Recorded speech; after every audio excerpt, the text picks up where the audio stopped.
Oke, selamat datang di mata pelajaran Matematika Peminatan kelas 12. Di sini kita akan mempelajari mengenai statistik inferensial. Statistik inferensial sendiri untuk di video ini kita akan fokuskan kepada peluang dan variabel acak atau random variable. Kalau yang untuk distribusi peluang dan fungsi peluang akan kita bahas di video selanjutnya. Oke, mari kita mulai. Statistik itu dibagi menjadi dua.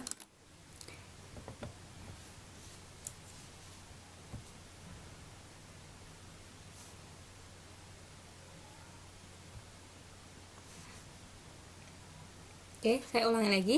Statistik itu dibagi menjadi dua, yaitu yang pertama adalah statistik deskriptif dan yang kedua adalah statistik inferensial. Statistik deskriptif sendiri itu adalah statistik yang mempelajari cara pengumpulan dan penyajian data sehingga data itu mudah dipahami dan berhubungan dengan menguraikan dan memberikan keterangan-keterangan mengenai suatu data atau fenomena. Dan di sini datanya itu adalah sudah pasti, artinya di sini sudah ada angka penetapannya dan itu dengan mudah oleh pembaca data akan diuraikan atau pembaca data akan lebih mudah mengetahui keadaannya tentang data tersebut. Contohnya, misalkan seperti ini, sebanyak 45% di antara semua lahan yang ditanami padi ternyata mengalami gagal panen karena tikus. Jadi di sini sudah pasti ya, sebanyak 45% itu yang gagal panen. Itu adalah contoh statistik deskriptif, artinya dia sudah bisa dideskripsikan mengenai datanya dengan pasti. Ya, kemudian yang kedua adalah statistik inferensial. Untuk pengertiannya adalah serangkaian teknik yang digunakan untuk mengkaji, menaksir, dan mengambil kesimpulan sebagian data atau data sampel yang dipilih secara acak dari seluruh data yang menjadi subjek kajian atau populasinya.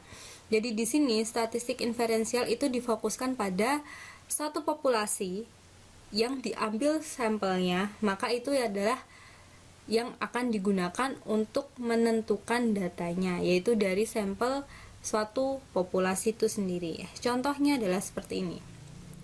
Akibat banyaknya cadangan produksi minyak oleh negara-negara penghasil minyak dunia, maka diramalkan harga minyak dunia akan mengalami penurunan pada tahun mendatang.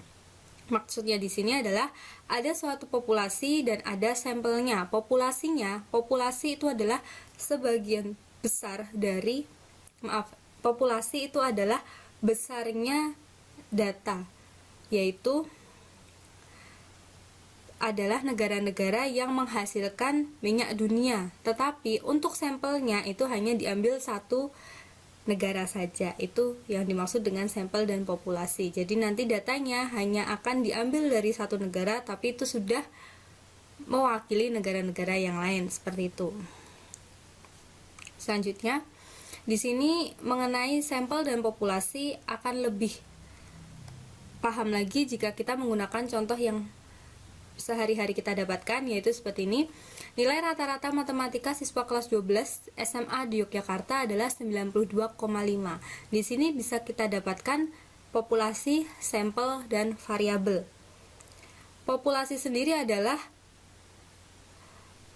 suatu data yang banyak yang nantinya hanya akan diambil sampelnya. Di sini yang banyak itu adalah SMA di Yogyakarta.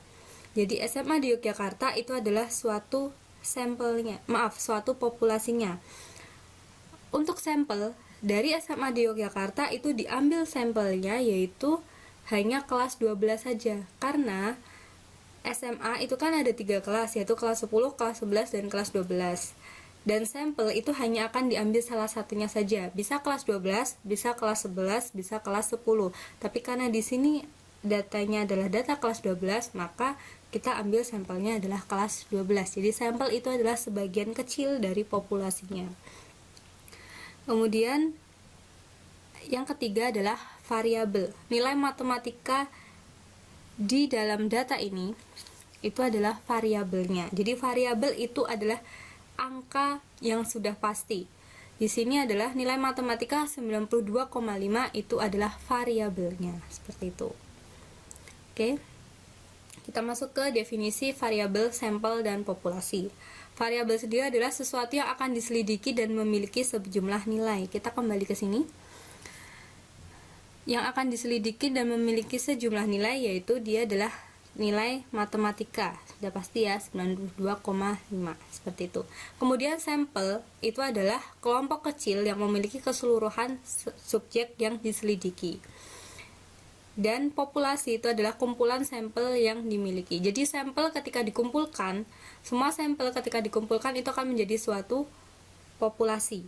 Dan populasi sendiri itu adalah data yang sangat besar, data yang sangat banyak, atau perorangan yang sangat banyak, dan suatu hal yang sangat banyak itu adalah suatu populasi. Populasi penduduk berarti dia banyaknya penduduk. Tapi kalau sampel itu hanya diambil 1 atau 2 orang saja, seperti itu.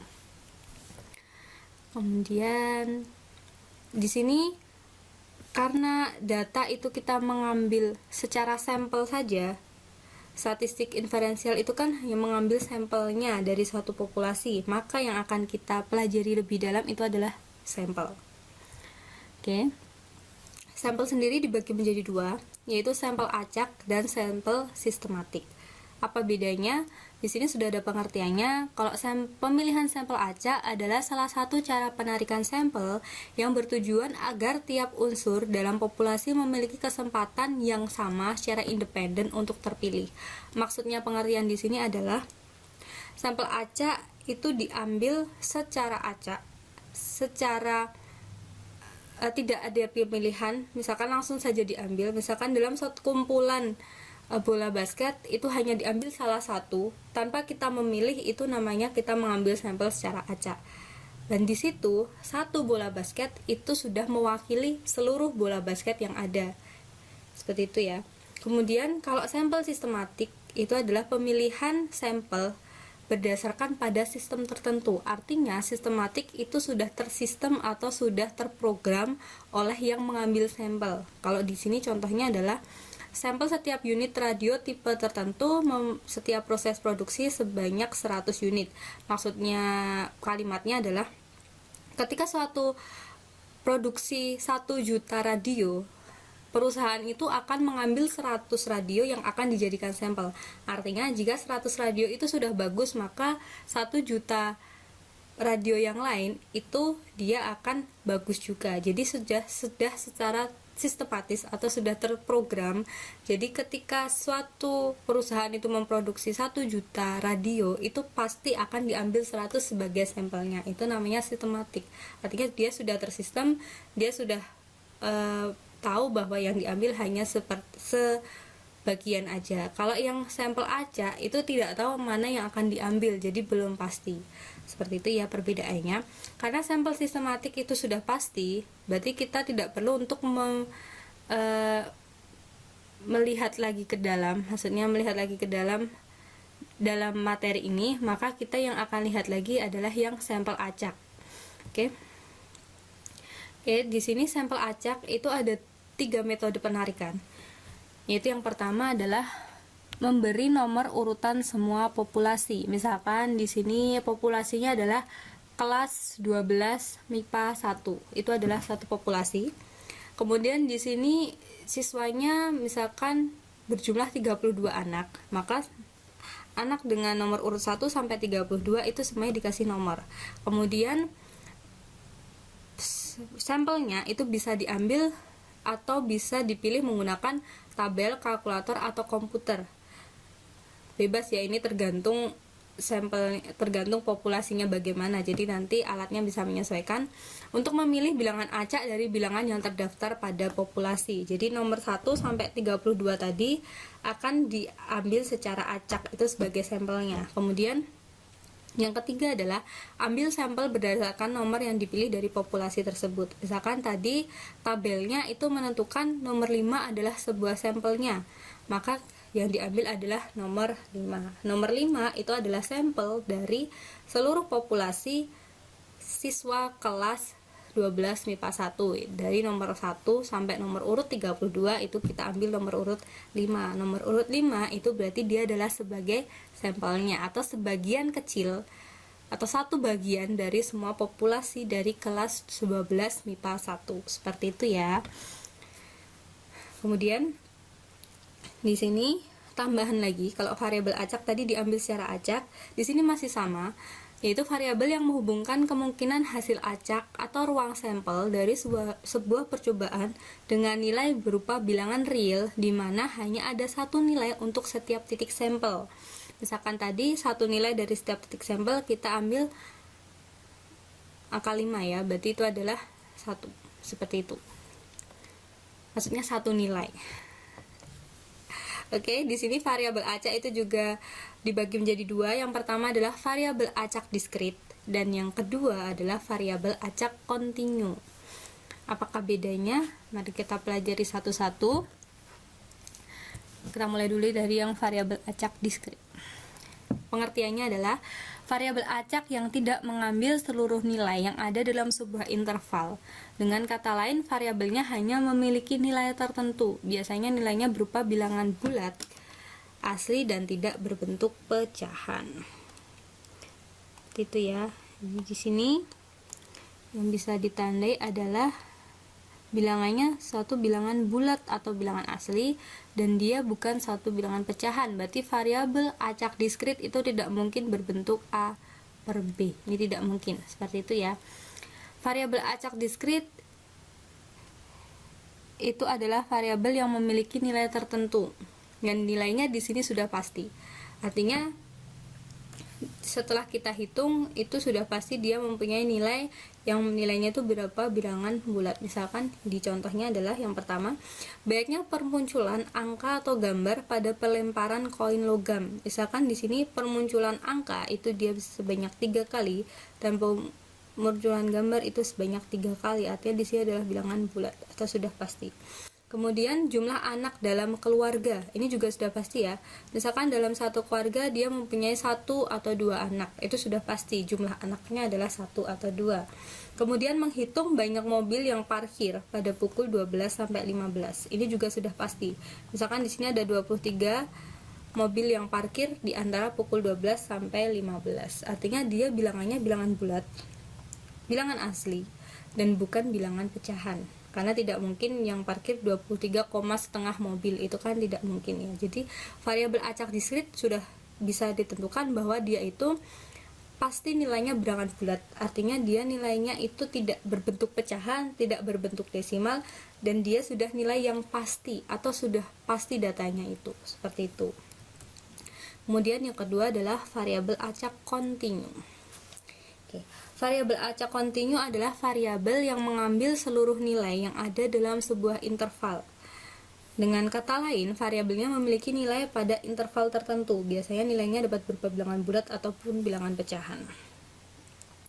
Kalau di sini kita pastinya sudah mempelajari satu interval ya, misalkan dari intervalnya 1 sampai 5. Oke, di sini variabel acak kontinu itu kita mengambil seluruh nilai yang ada di dalam interval. Misalkan di sini interval antara 1 sampai 5, di sini ada 2,5, 2,5, 2/5. Oke, maaf ya, ini nggak bisa dihapus. Misalkan di sini ada 2,5. Ini bisa kita ambil juga. Artinya variabel acak kontinu itu nilainya tidak hanya berupa bilangan bulat, tapi dia bisa juga bilangan pecahan atau mungkin bilangan desimal. Seperti itu ya. Kalau di sini contohnya adalah ketebalan plat baja 2 plus minus 0,0005 mm. Sehingga range nilainya atau RS-nya itu sama dengan interval antara 1,9995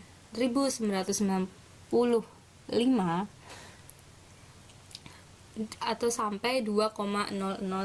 Itu adalah variabel acak kontinu. Artinya di sini dia berupa interval. Itu ya. Kemudian mengukur kecepatan mobil, ini juga tidak bisa kita pastikan Kemudian untuk mengukur waktu kedatangan pesawat ini juga tidak bisa kita pastikan. Artinya perbedaannya secara nyata yang bisa kita lihat itu adalah ke variabel acak diskrit sama variabel acak kontinu. Itu yang membedakan adalah kalau variabel acak diskrit itu dia sudah pasti, tapi kalau variabel acak kontinu itu kita masih melihat intervalnya seperti itu, atau dia itu masih harus kita lihat lebih ke dalam lagi. Seperti itu ya. Kemudian di sini yang akan kita pelajari nanti yang berkaitan dengan variabel acak diskrit dan variabel acak kontinu itu adalah suatu fungsi peluang dan distribusi peluang. Maka sebelumnya kita harus lebih mengingat dulu mengenai peluang. Oke, peluang dan kombinasi itu pasti sudah kalian pelajari. Di sini hanya mengingatkan kembali saja. Untuk contoh soalnya adalah seperti ini. Yang penting di sini sudah bisa membedakan apa perbedaannya antara peluang dan kombinasi. Seperti itu ya. Oke, kita mulai dulu dengan yang peluang. Peluang suatu kejadian. Di sini peluang maupun kombinasi, peluang suatu kejadian maupun kombinasi itu adalah sama-sama kita menentukan besarnya peluang atau besarnya ada berapa macam susunan itu adalah yang akan kita cari. Kalau peluang itu berarti dia tidak perlu diurutkan. Di sini kalau peluang itu susunannya diperhatikan, artinya dia susunannya itu diperhatikan. Oke, berarti ini kuncinya adalah susunannya diperhatikan ya, dia untuk peluang. Tapi kalau untuk kombinasi dia susunannya itu tidak diperhatikan. Ini adalah kuncinya. Kalau dari peluang adalah susunannya diperhatikan. Oke, di sini untuk contoh soalnya adalah misalkan sebuah dadu dilempar 1 kali, berapa besar peluang munculnya mata dadu bilangan prima. Kita tahu bahwa dadu, jadi dadu itu ada mata dadu itu dimulai dari 1 sampai yang paling banyak adalah 6 ya. Kemudian untuk menyelesaikan permasalahannya adalah penyelesaiannya. Oke, di sini penyelesaiannya S atau sampelnya, banyaknya kejadian yang mungkin terjadi. S itu adalah banyak kejadian yang mungkin terjadi.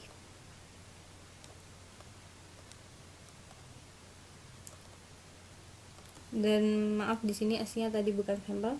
Di sini S-nya itu berapa mata dadu yang kemungkinan terjadi, itu keluarnya kalau kita lempar bisa 1 mata dadu atau 2 atau 3 atau 4 atau 5 atau 6. Artinya dia NS-nya itu sama dengan 6.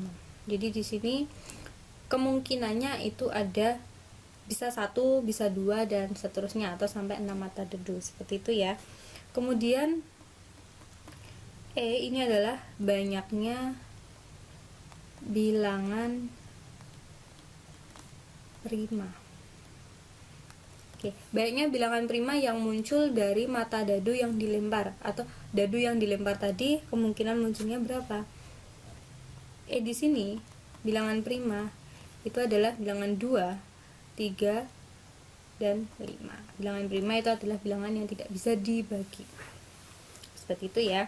Di sini tergantung dengan pertanyaannya, bisa bilangan prima, bisa bilangan genap, bisa bilangan ganjil, nanti tinggal menyesuaikan saja. Kemudian kalau sudah kita dapatkan, berarti di sini NE-nya itu sama dengan 3, seperti itu ya. Kemudian peluang munculnya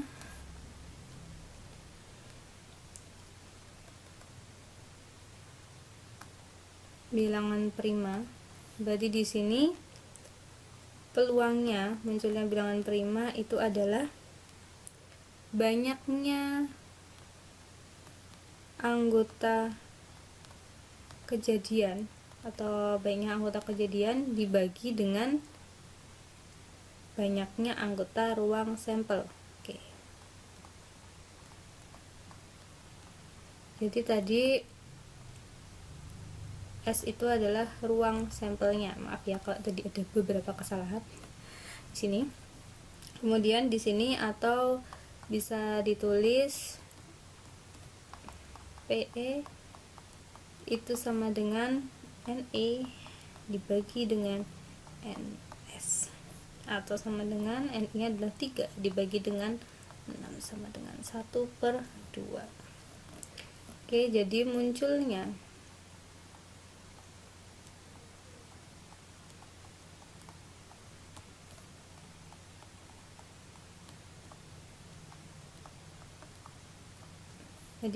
bilangan prima itu adalah 1/2 seperti ini. Itu adalah satu peluang. Cara penyelesaiannya adalah seperti itu. Untuk yang selanjutnya kita masuk ke kombinasi. Perbedaannya tadi, kalau peluang itu susunannya diperhatikan, tetapi kalau kombinasi itu susunannya tidak diperhatikan. Bisa kita tulis kalau kombinasi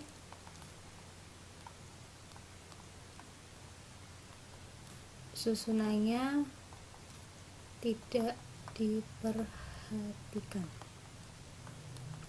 Itu tuh ya. Di sini untuk contohnya adalah ini penyelesaian dari contoh soalnya. Misalkan untuk pengibaran bendera diperlukan 3 orang murid. Ada 5 orang calon yang sudah terpilih, yaitu A, B, C, D, dan E. Ada berapa macam susunan pengibar bendera dapat disusun dari kelima calon itu? Oke, kalau yang kombinasi ini susunannya tidak diperhatikan. Jadi dari 5 orang ini hanya akan dipilih 3 orang. Kemungkinannya adalah bisa seperti ini. Oke, bentuk susunannya itu bisa ABC, bisa ABD, ABE, ACD, ACE, ADE,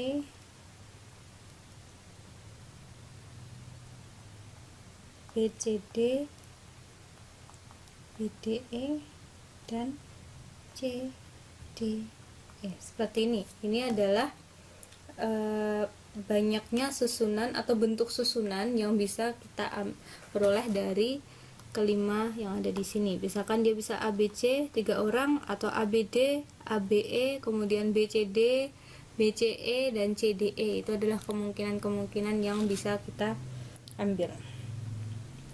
Ini susunan ABC, ABD, BDE, dan selainnya itu tidak perlu kita perhatikan urutannya. ABC ini juga bisa berbentuk ACB. Ini sama saja. ABC atau CBA itu dia mempunyai nilai yang sama. Seperti itu. Jadi di sini urutannya tidak diperhatikan. Itu ya, urutannya tidak diperhatikan di sini.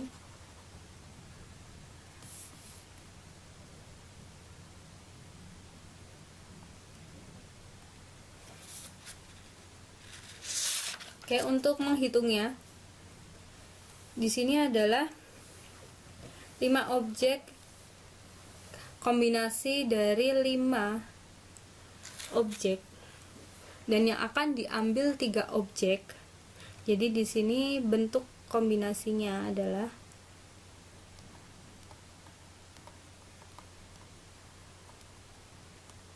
sudah kombinasi 5 dan 3. Untuk cara menghitungnya adalah 5 dibagi dengan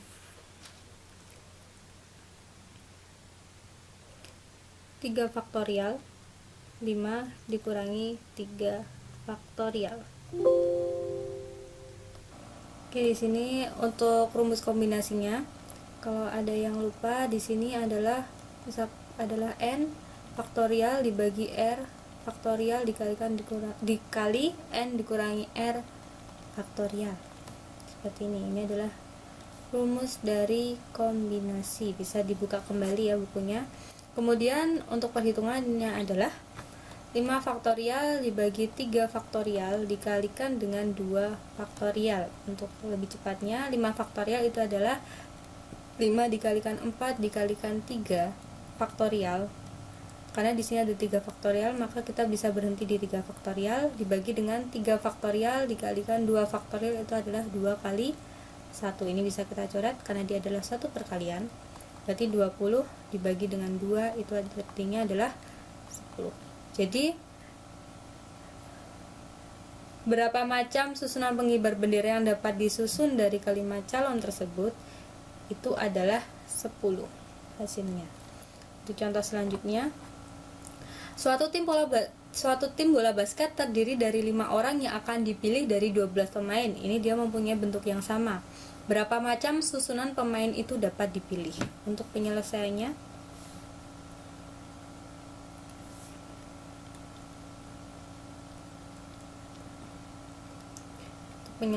adalah seperti ini. Adalah kombinasi dari 12 dan 5. Artinya dia adalah 12 faktorial dibagi dengan 5 faktorial dikalikan 12 dikurangi 5 faktorial. Ini adalah 12 faktorial dibagi dengan 5 faktorial dikali dengan 7 faktorial.